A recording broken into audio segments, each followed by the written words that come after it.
Hello everyone, আসসালামু আলাইকুম। কেমন আছেন সবাই? আশা করছি সবাই অনেক ভালো আছেন। আজকে আমি দুপুরে কি কি রান্না করলাম সবই থাকছে এই ভিডিওতে। এখানে আমি নিয়ে নিয়েছি দেশি মুরগি, তারপর এখানে নিয়ে নিয়েছি রুই মাছ। রুই মাছগুলো ভালো করে কেটে ধুয়ে পরিষ্কার করে নিয়েছি। এখন আমি মুরগি রান্না করার জন্য এখানে আমি মশলা কষিয়ে নিচ্ছি। এখানে দিয়েছি হলুদের গুঁড়া, মরিচের গুঁড়া, ধনিয়ার গুঁড়ো দিয়ে ভালো করে মশলাটি একটু কষিয়ে নিচ্ছি। তারপর এখানে দিয়ে দিয়েছি গরম মশলা, এলাচ, দারচিনি দিয়ে দিয়েছি। তারপর এখানে ভালো করে মশলাটা কষানো হয়ে গেলে আলু দিয়ে দিব। এখন আমি মশলার সাথে আলুটা ভালো করে একটু কষিয়ে নেব। কষানো হয়ে গেছে, এখানে আমি মুরগির মাংসগুলো দিয়ে দিলাম। এখন সবকিছু একসাথে ভালো করে একটু কষিয়ে নিব।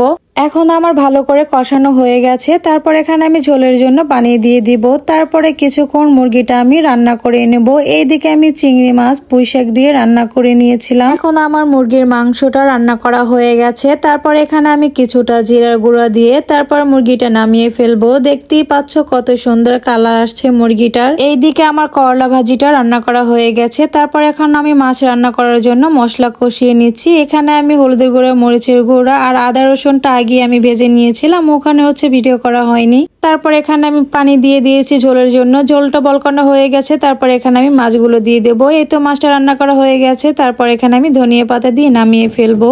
আজকের ভিডিওটি এই পর্যন্ত, আর বড় করছি না। আর অবশ্যই কমেন্ট করে জানাবে আমার রান্নাগুলো কেমন হয়েছে। ততক্ষণ সবাই ভালো থাকো, আবার দেখা হচ্ছে অন্য ভিডিওতে। আল্লাহ হাফেজ।